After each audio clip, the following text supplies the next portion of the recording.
మత్స్య కార్మికులకు ఆదుకునే ఉద్దేశంతో, మత్స్య కార్మికులకు ఉపాధి కల్పించే ఉద్దేశంతో ప్రధానమంత్రి మత్స్య సంపద యోజన అనే పథకం లాంచ్ చేసి, అంటే ఈ పథకం 2020 మేలో ప్రారంభమైంది. మరి కరోనా సమయంలో మత్స్య కార్మికులను ఆదుకునే ఉద్దేశంతో ఈ పథకాన్ని తీసుకొచ్చారని చెప్తాను.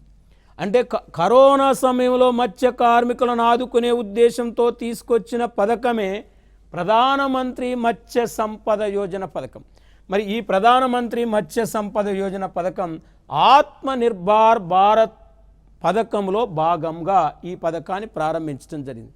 అంటే కరోనా సమయంలో ప్రధానమంత్రి ఆత్మనిర్భర్ భారత్ అభియాన్ అనే స్కీమును కేంద్ర ప్రభుత్వం లాంచ్ చేసింది.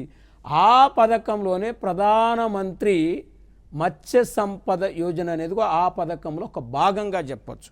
అంటే ఈ ప్రధానమంత్రి మత్స్య సంపద యోజన స్కీమ్ యొక్క ఆశయం ఏంటంటే, దీన్ని ఏ ఆశయంతో ప్రారంభించారు అనేది మనం తీసుకుంటే, ఇక్కడ ఇది 5 సంవత్సరాల కాల పరిమితికి 2021 నుంచి 24-25 వరకు 5 సంవత్సరాల కాలం పరిమితికి 20,050 కోట్ల రూపాయల పెట్టుబడితో ఈ పథకం ప్రారంభించడం జరిగింది.